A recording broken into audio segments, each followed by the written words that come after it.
The vinyl resurgence is here to stay.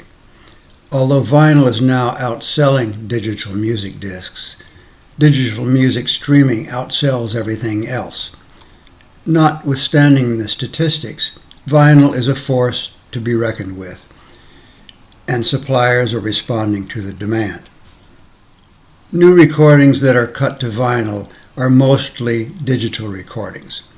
And I guess the appeal here is just that vinyl creates its own sound, and even though a recording may have originally been in a digital format, vinyl lovers can still get some of that vinyl sound from them.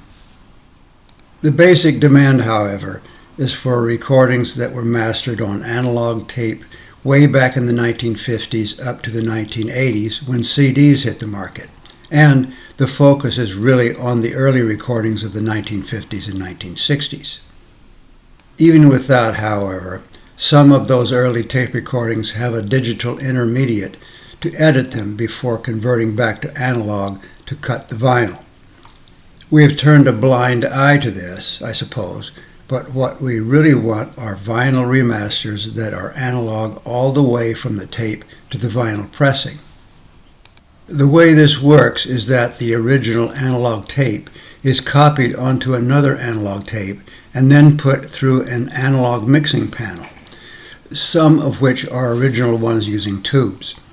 After mixing, the tape is played through the electronics on the cutting lathe where it is adjusted using the RIAA pre-emphasis curve for vinyl. The lathe has a cutting head that works like a phono cartridge in reverse. The amplified music goes through two wire coils at right angles to one another for the left and right stereo channels. The coils are connected to a stylus with a sapphire tip instead of the diamond tip that our phono cartridges have. The sapphire tip moves in response to the music and cuts a spiral track in a nitrocellulose lacquer-coated polished aluminum disc the same size as the vinyl LP is supposed to be, which is in most cases 12 inches in diameter.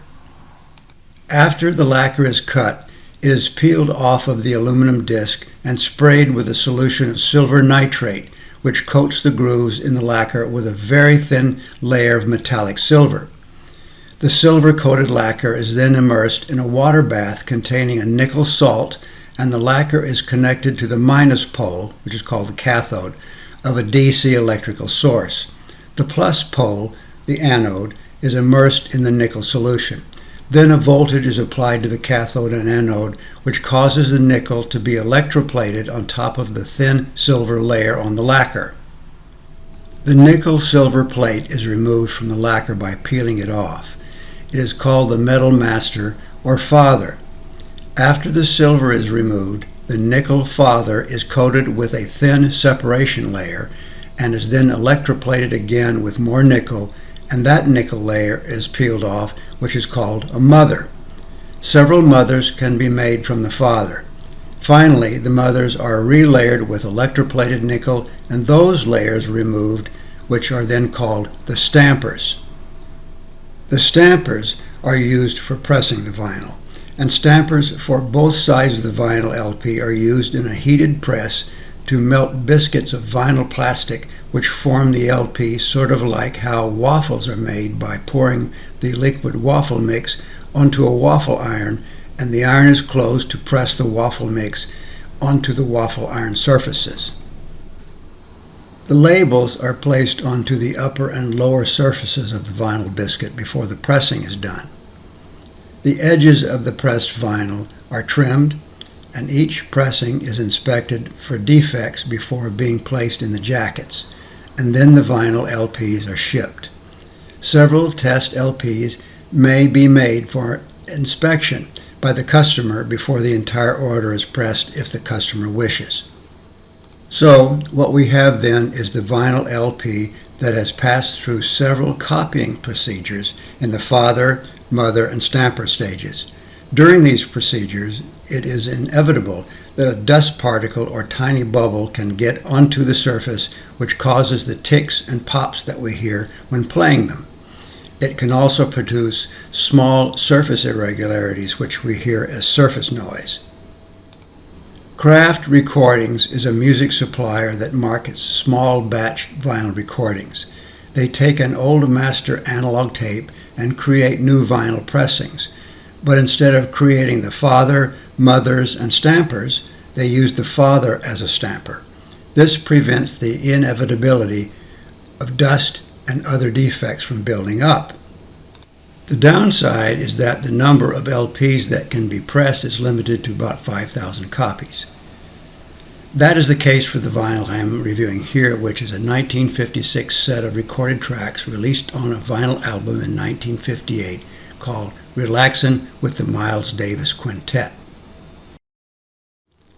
You can purchase previous vinyl versions of this recording that have been produced using the conventional multi-step procedure for about $20 to $30.